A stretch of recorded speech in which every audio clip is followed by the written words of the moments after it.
Shalom Bapak Ibu, Saudaraku semuanya. Kita jumpa lagi. Kali ini saya ingin share tentang berserah kepada Tuhan Yesus.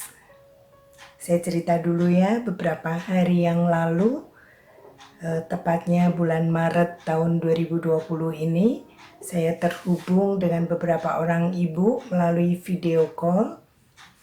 Ibu-ibu ini sedang dalam keadaan berduka cita. Mentornya meninggal dunia karena COVID-19.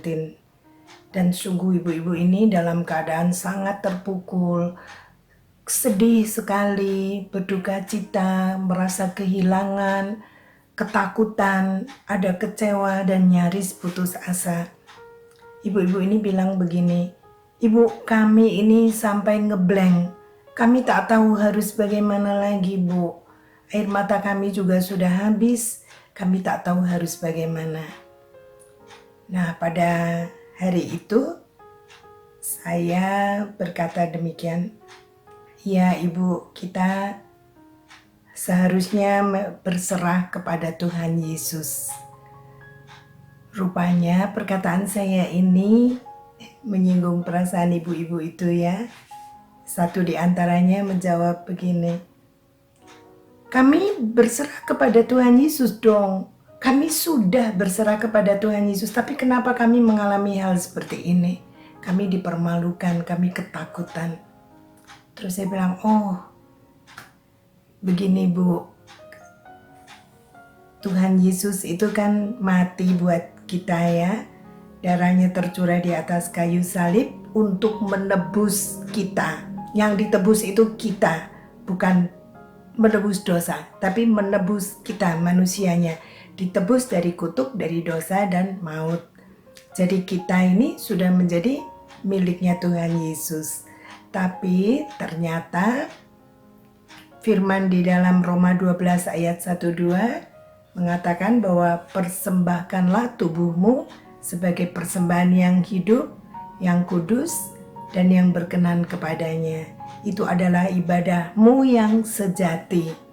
Jadi ternyata kita juga harus ada tindakan, ada menurut saya gitu. Berserah kepada Tuhan Yesus itu adalah satu tindakan yang dengan pengertian dan kesadaran untuk menyerahkan diri atau menyerahkan kehidupan kita itu sebagai respons kita terhadap apa yang sudah Tuhan Yesus lakukan. Jadi Tuhan Yesus menebus kita, tapi kita perlu melangkah atau bertindak untuk menyerahkan kehidupan kita kepada Tuhan Yesus. Itu baru satu langkah saja di awalnya. Tapi apa yang terjadi dan bagaimana di dalam keadaan berserah kepada Tuhan Yesus itu. Yang pertama tadi kita miliknya, yang kedua kita sudah setuju ya, kita menyerahkan diri itu respons untuk apa yang sudah Tuhan Yesus kerjakan. Jadi sudah lengkap untuk kita menjadi milik Tuhan Yesus dan berserah kepada Dia. Arti berserah itu saya mempercayakan hidup saya seutuhnya ke dalam tangan Tuhan. Kenapa ke dalam tangan Tuhan? Karena hanya Tuhan Yesus saja yang berdaulat penuh atas seluruh dunia, atas kehidupan saya. Jadi saya berserah dan saya mempercayakan hidup saya ke dalam tangan Tuhan, dan saya percaya Dia yang akan mengatur seluruh segi kehidupan saya. Apa yang saya alami, apa yang saya rasakan, semua ada di dalam pengendalian Tuhan. Jadi kalau saya mengalami sesuatu yang tidak enak atau sesuatu yang menyedihkan atau menyakitkan, saya akan tetap percaya bahwa ini atas izin Tuhan. Pasti ada maksud yang indah sekali di balik semua itu. Kita mengalami pengajarannya, kita didewasakan, kita diproses untuk menjadi sama dengan Dia, menjadi sama dengan Tuhan Yesus. Jadi berserah kepada Tuhan Yesus tidak hanya sekedar ya sudah aku berserah saja, tapi nggak mau mengalami yang lain. Kalau berserah kepada Tuhan Yesus nanti doanya kita juga beda. Waktu kita berdoa kepada Tuhan Yesus, kita tidak membawa keinginan-keinginan kita, kehendak kita, rencana kita kepada Tuhan untuk dikerjakan, untuk dijadikan oleh Tuhan. Tapi sebaliknya, berserah kepada Tuhan Yesus tuh, aku ini sudah milik-Mu Tuhan. Apapun yang terjadi, itu hanya Engkau saja yang ngatur. Ini bukan pasif ya, ini aktif ya. Karena waktu saya berserah kepada Tuhan Yesus, saya melekat kepada Dia, atau bahasanya saya stay tuned in Him. Melekat, terus memandang Dia gitu. Jadi waktu mengalami sesuatu yang kelihatannya merugikan, kelihatannya satu musibah ya, tapi di balik semua itu ada pengajaran yang membuat kita semakin dekat sama Dia, membuat kita semakin melekat kepada Tuhan Yesus, membuat kita semakin percaya, iman kita bertumbuh dan kita dipimpin menjadi semakin dewasa. Jadi waktu berserah kepada Tuhan Yesus, kita tidak lagi berdoa, Tuhan aku ingin ini, Tuhan berikan, kabulkan atau apa. Tapi bilang, Tuhan apa yang Kau kehendaki? Apa yang harus aku lakukan menghadapi situasi ini, menghadapi kondisi ini, menghadapi orang-orang yang seperti ini? Apa yang harus saya lakukan?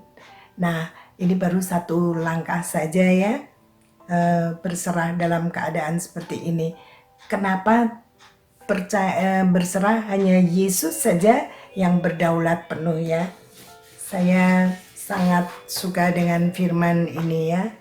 1 Tawarikh 16 ayat 14.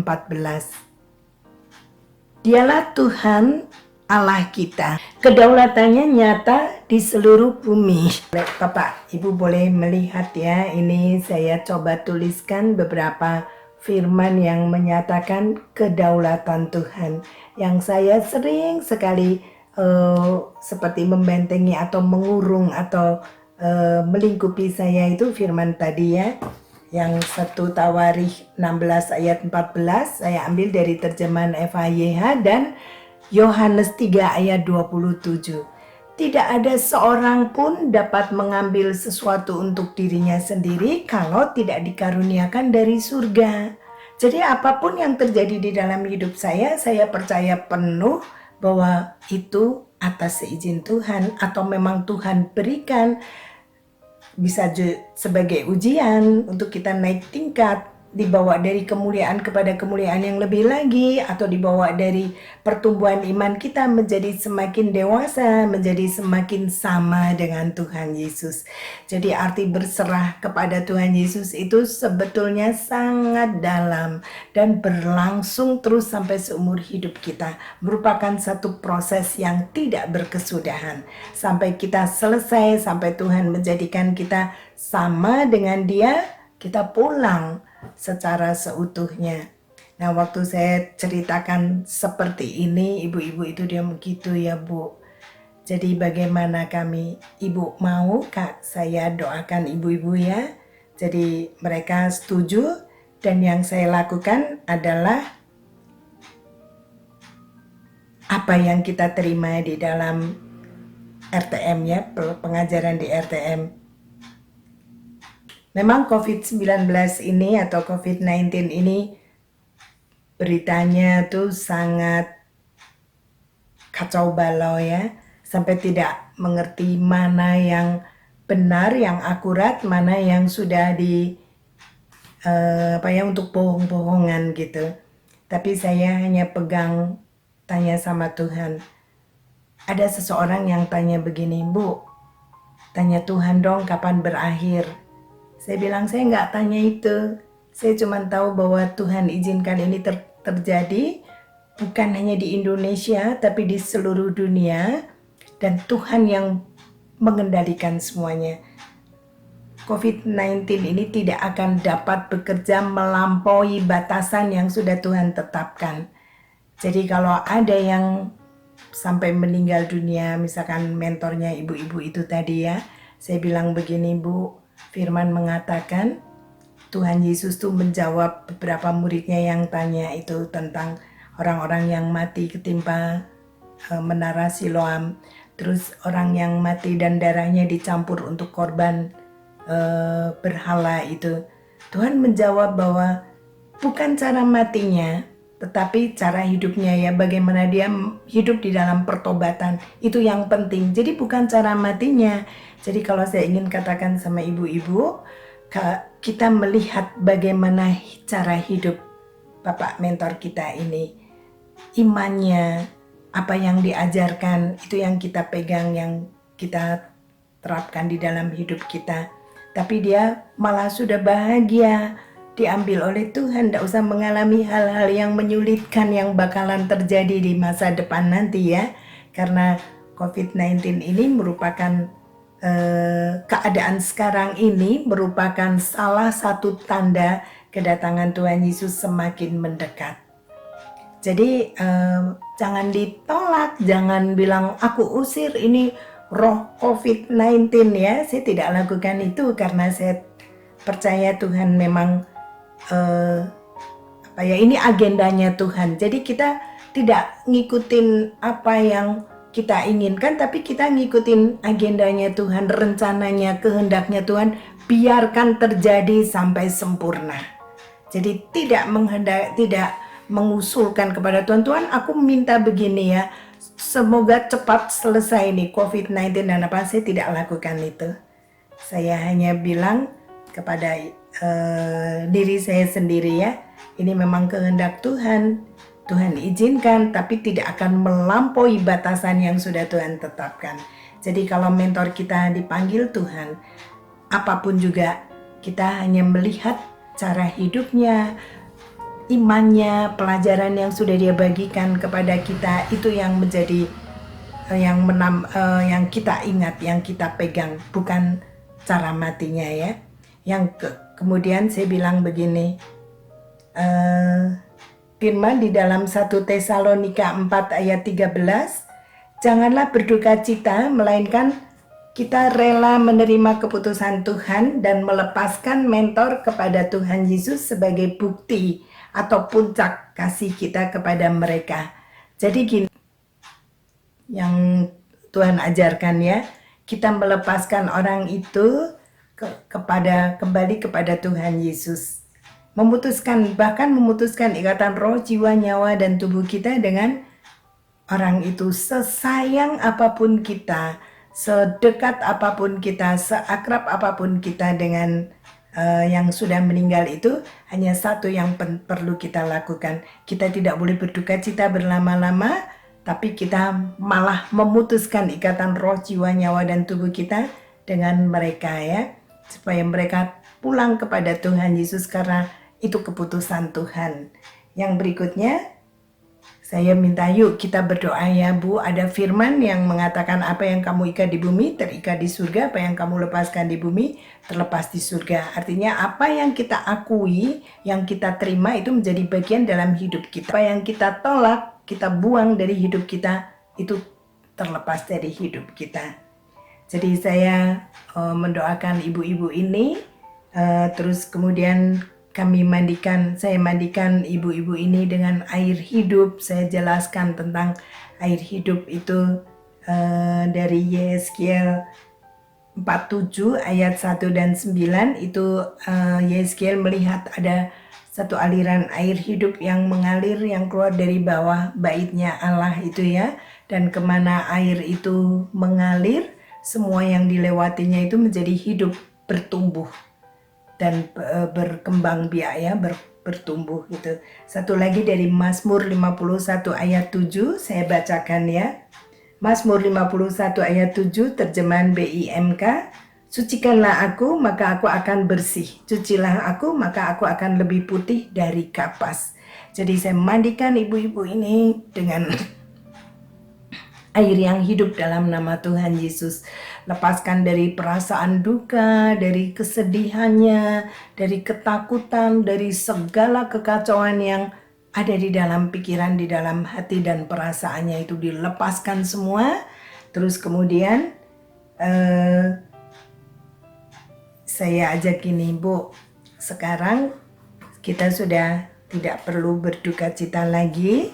Kita harus bersyukur karena biar kayak apapun juga Bapak mentor ini sudah kembali kepada Tuhan Yesus. Sekarang kita yang ada di bumi ini, yang masih tinggal di sini, kita bisa melihat keadaan sekeliling kita.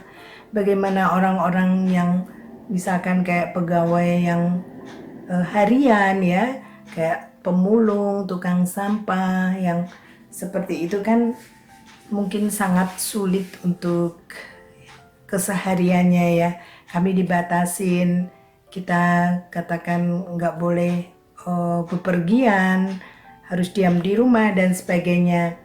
Nah, saya bilang yuk kita berbagi kasih, berbagi berkat bagi orang-orang yang berkekurangan itu. Jadi ini yang sedang saya lakukan ya.